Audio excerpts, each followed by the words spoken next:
back. This is the Chad and Cheese podcast with the Sessions AI Frontline series. I'm your co-host, Joel Cheeseman, joined as always, Chad Sowash.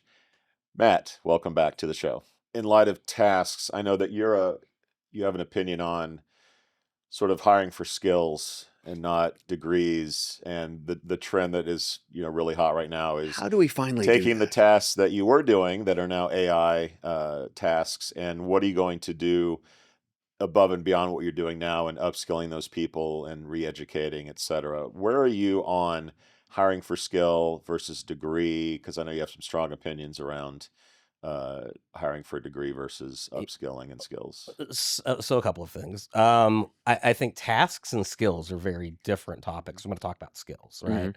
And from a skills perspective, as long as we're still using fundamental technologies that require job descriptions and resumes, those are based off of a totally different paradigm than skills.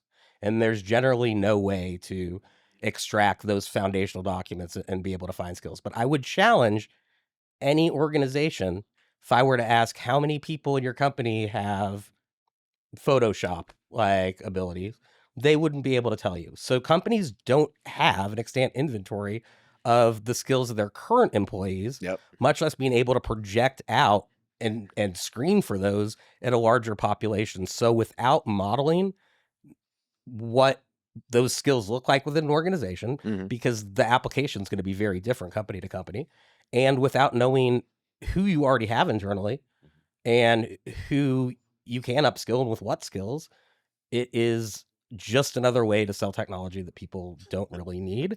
But if they would have gone to college, they might have learned that.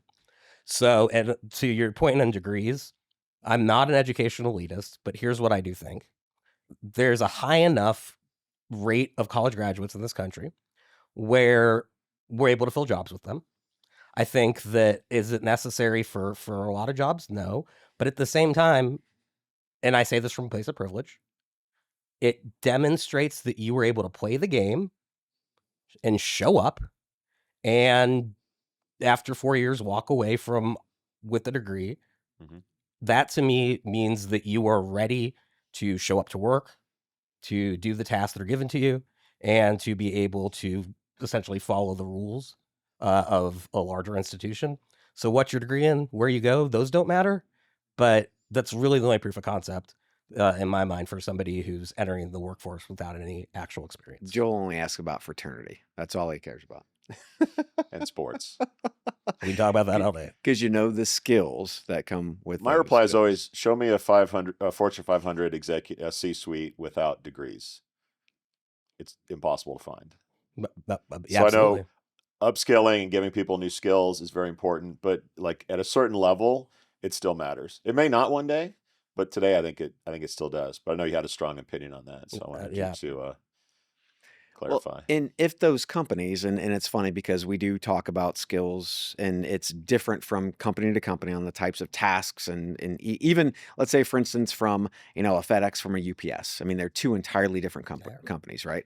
Do the same kind of stuff, but they're two entirely different companies, how they carry out logistics, so on and so forth. So the skills might be incredibly different in some cases.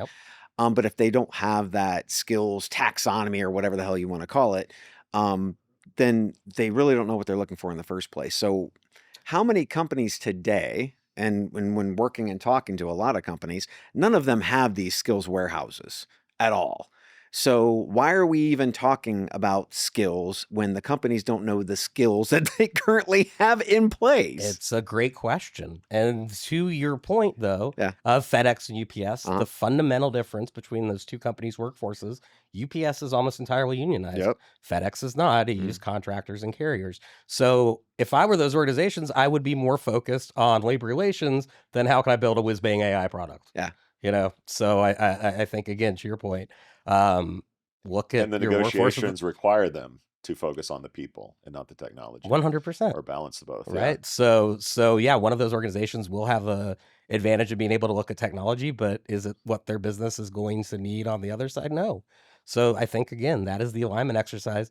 But if you're wasting your time on skills, you are missing an opportunity right now to really be able to get place Mhm. at building your company's future and having a chance to impact that from an HR perspective. Well, it also feels like a full-time job in some areas because tech is moving so fast to be able to keep up with the skills index per se, is not going to be easy in your company. Not to mention also being able to translate that to academia to be able to say, look, these are the types of skills that we need from your cohort that's coming out this season. Right. Like an academia would say the ability to write an APA style bibliography, which I would say probably not in any workforce situation. No. But, I look at 5-6 years ago, Yeah. and here's the problem with skills.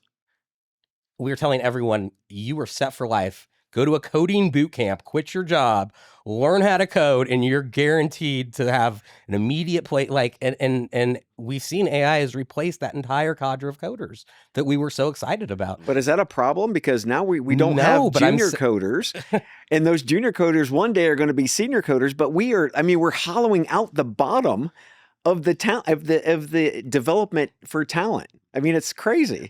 We are doing that to a certain degree, but what I think is actually really interesting, if you look at that, it's a very American phenomenon, particularly in developing nations. You're starting to actually see a bell curve where middle management's starting to be stripped out. They're hiring huge university cohorts at multinationals, particularly in APAC. And so I'm seeing that model, which is kind of where those opportunities are being shifted, actually just be offshored from a junior perspective more than eliminated or having any sort of upcoming talent shortage.